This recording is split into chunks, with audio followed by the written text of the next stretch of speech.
Hello student, कैसे हैं आप सब लोग। राठौर एजुकेशन पॉइंट में बहुत बहुत स्वागत है। अगर चैनल पर पहली बार आए हैं तो चैनल को सब्सक्राइब कर लीजिएगा।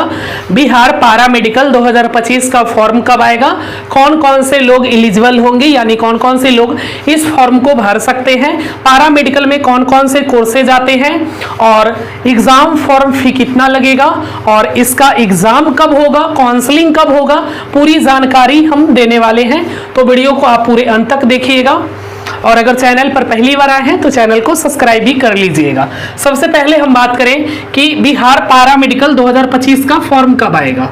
बिहार पारा मेडिकल पीएम और पीएमएम, देखिए पारा मेडिकल में दो कोर्सेस होते हैं, एक पीएम और एक पीएमएम होता है, ठीक है, सॉरी पीएमएम होता है। 2025 का फॉर्म कब आएगा, आप लोगों का डाउट है कि फॉर्म कब आएगा।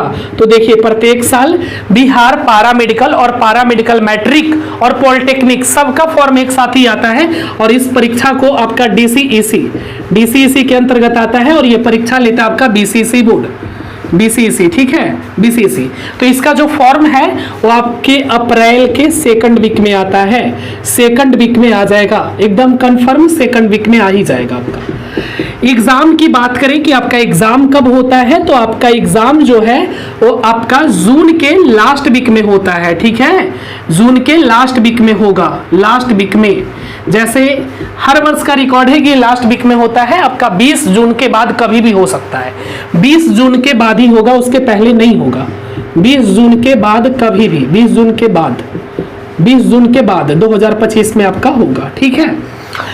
अब बात करें कि फॉर्म फी कितना लगता है, तो देखिए फॉर्म फी कितना लगेगा अगर आप सिर्फ पारा मेडिकल का फॉर्म भरेंगे। पारा मेडिकल का फॉर्म कौन कौन से लोग भर सकते हैं, सबसे पहले तो यही मैं बता देता हूं। देखिए पारा मेडिकल का फॉर्म जो 12th पास है, 12th पास स्टूडेंट सब भर सकते हैं। अगर आप साइंस वाले हैं, आर्ट्स वाले हैं, कॉमर्स वाले हैं, सारे लोग फॉर्म फिल कर सकते हैं।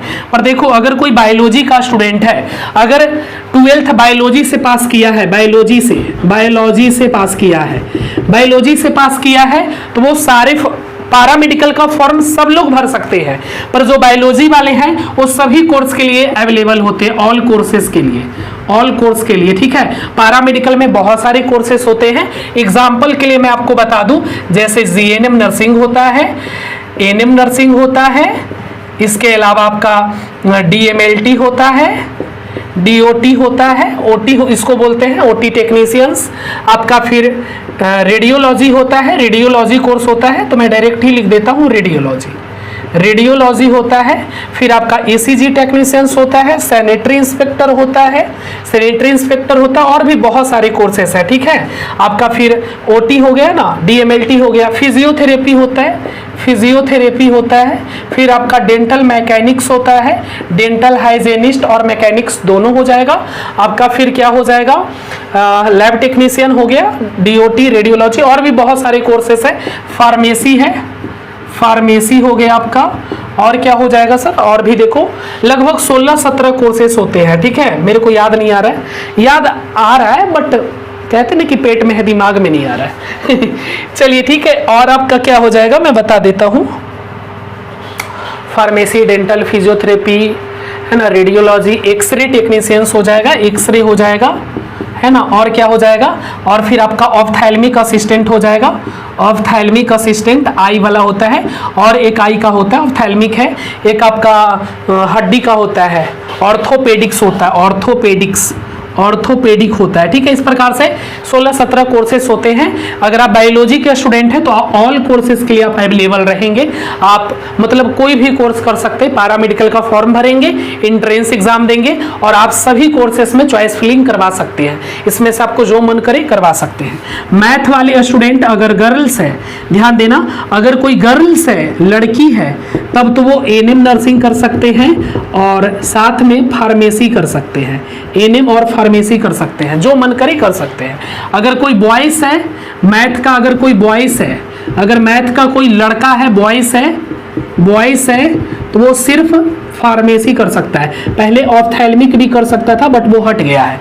और अगर कोई लड़का है बायोलॉजी का तो जीएनएम और एएनएम छोड़ के सारे कोर्स कर सकते हैं। अगर कोई बॉयज है, कोई लड़का है बायोलॉजी का कोई लड़का है तो सभी कोर्स कर सकता है एएनएम जीएनएम छोड़ के, एनएम जीएनएम छोड़ के, ठीक है, एनएम जीएनएम छोड़कर, एनएम जीएनएम छोड़कर सारे कोर्स कर सकता है। अगर कोई लड़का है तो इसमें से जो कोर्स मन करे आप सभी कोर्स कर सकते हैं, सिर्फ एनएम जीएनएम नहीं करेंगे।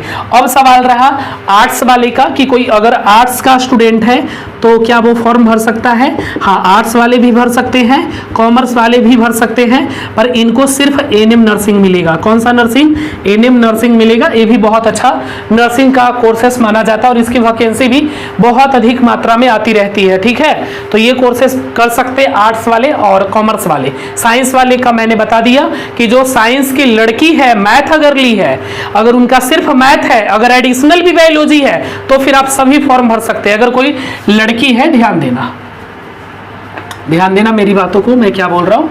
जैसे अगर कोई लड़की है और उसका फिजिक्स केमिस्ट्री मैथ है बट उसका एक्स्ट्रा में बायोलॉजी है, एक्स्ट्रा में बायोलॉजी है, तो फिर वो सारे फॉर्म भर सकते हैं। मतलब एडिशनल हो चाहे जैसे हो, चाहे सप्लीमेंट्री हो चाहे कंपलीमेंट्री हो, बायोलॉजी होना चाहिए, ठीक है। बस बायोलॉजी है, तुम फिर सारे कोर्स में अवेलेबल हो, जीएनएम एनएम सब में अवेलेबल हो, जितने कोर्स है। और सिर्फ मैथ है तो तुम एनएम नर्सिंग और फार्मेसी में ही अवेलेबल हो, याद रखना, लड़की के लिए। और अगर कोई मैथ का स्टूडेंट है तो सिर्फ फार्मेसी, और अगर कोई लड़की है मैथ की साइंस की तो सिर्फ एनएम और फार्मेसी, और अगर कोई बायोलॉजी का लड़का है तो एनएम जीएनएम छोड़कर सभी कोर्स कर सकता है।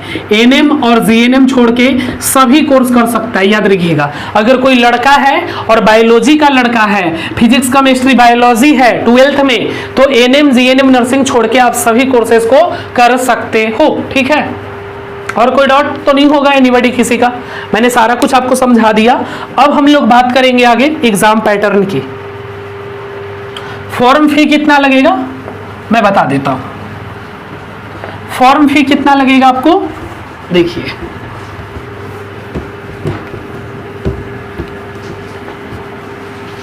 फॉर्म फी कितना लगेगा।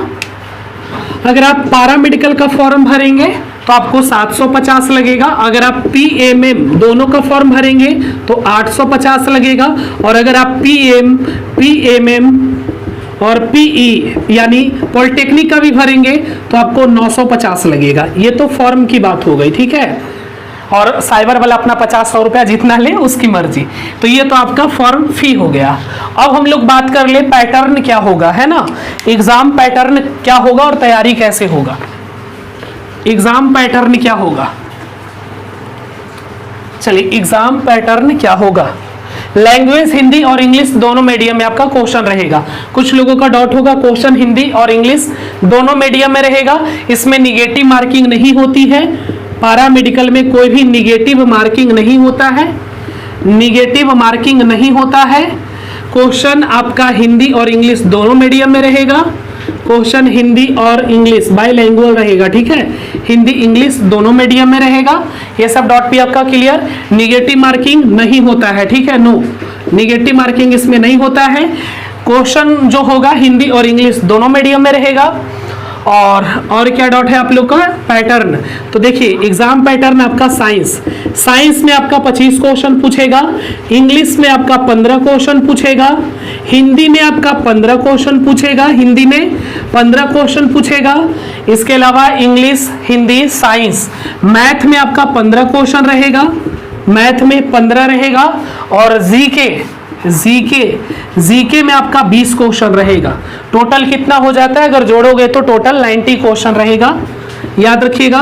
और एक क्वेश्चन 5 नंबर का रहेगा तो टोटल 450 नंबर, 450 नंबर का पेपर होता है। कितने नंबर का होता है, 450 नंबर का ये पेपर रहेगा आपका।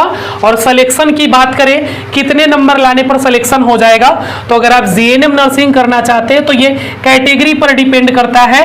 जीएनएम के लिए आपको 60-50 मतलब कैटेगरी पर, अगर जनरल है तो 60, अगर आपको कैटेगरी BC1 है, किसी का BC2 है, EBC है तो 55 पर 52 पर भी हो जाता है। मिनिमम आपको 60 प्लस 50 प्लस रखना रखना है, कैटेगरी पे डिपेंड करता है ये चीज। एएनएम के लिए आपको कितना चाहिए, तो एएनएम के लिए जरूरी है कि आपका कम से कम 40 क्वेश्चन मिनिमम सही होना चाहिए। 90 में से 40 क्वेश्चन, कितना, 90 में से 40। और भी कोर्सेस है बाकी, इस पर मैं अलग से वीडियो बनाऊंगा जब जरूरत होगा। अभी बस इतना जान लो कि आपका टारगेट होना चाहिए कि मुझे 90 में से 60 क्वेश्चन सही करना है। एकदम टारगेट लेके चलो 80 70, तब इतना तक पहुंचोगी, तब वो 50 आएगा। 50 में आराम से जीएनएम मिल जाएगा। 50 क्वेश्चन भी अगर कोई सही करके आया है, एकदम निश्चिंत रहो, सेफ स्कोर है, जीएनएम नर्सिंग होगा ही होगा, याद रखना, ठीक है। डिपेंड करता है कैटेगरी पर। अगर किसी का कैटेगरी एसटी है ना, तो उसको 42 क्वेश्चन पर भी जीएनएम मिल जाएगा। 42 गो बना लिया ना, जीएनएम मिल जाएगा। पिछले साल की कहानी है, 2023 का एक स्टूडेंट थी, 38 क्वेश्चन सही करके आई थी, 38 क्वेश्चन, जीएनएम नर्सिंग उसको सिवान का अलॉट हुआ था। तो डिपेंड करता है कैटेगरी पर। क्या जनरल वाले को मिल जाएगा? जनरल में अगर कोई है ना, अगर वो जीएनएम चाहिए ना, तो 55 से कम रहेगा ना, कसम से नहीं मिलने वाला है, एकदम याद रखो। इतना कंपटीशन तगड़ा है जनरल वाले का। हाँ, अगर कोई बीसी में है तो 50 पर मिल जाएगा, ईबीसी है तो 48 से 50 होना चाहिए, 48 से नीचे नहीं जाना चाहिए। तो ये डिपेंड करता है कि आपका कैटेगरी क्या है। चलिए, ये तो बात हो गई कि कितना नंबर लाएंगे तो कौन सा कोर्स मिलेगा। बाकी कोर्सेज, फार्मेसी के लिए आपको अच्छे रैंक चाहिए, फार्मेसी, ओटी, लैब टेक्नीशियन, बहुत सारे कोर्सेस हैं, तो उन सब चीजों पर बात नहीं करेंगे। अब तैयारी कैसे होगी इसकी बात करते हैं। देखिए, तैयारी के लिए सबसे बेस्ट प्लेटफॉर्म कौन सा है आपको मालूम ही होगा। आप हमारे साथ जुड़ के अपने तैयारी को शुरू कर सकते हैं। सर, हमारे बैचेस भी शुरू है, नवरात्रि का ऑफर भी चल रहा है, 200 रुपए तक का फ्लैट डिस्काउंट भी है। कूपन का यूज जरूर करिएगा। कूपन है आपका नवरात्रि 200, इस कूपन का यूज जैसे करेंगे 200 रुपए तक का फ्लैट डिस्काउंट होगा आपका। 700 रुपए का कोर्स मात्र 500 में हो जाएगा आपका।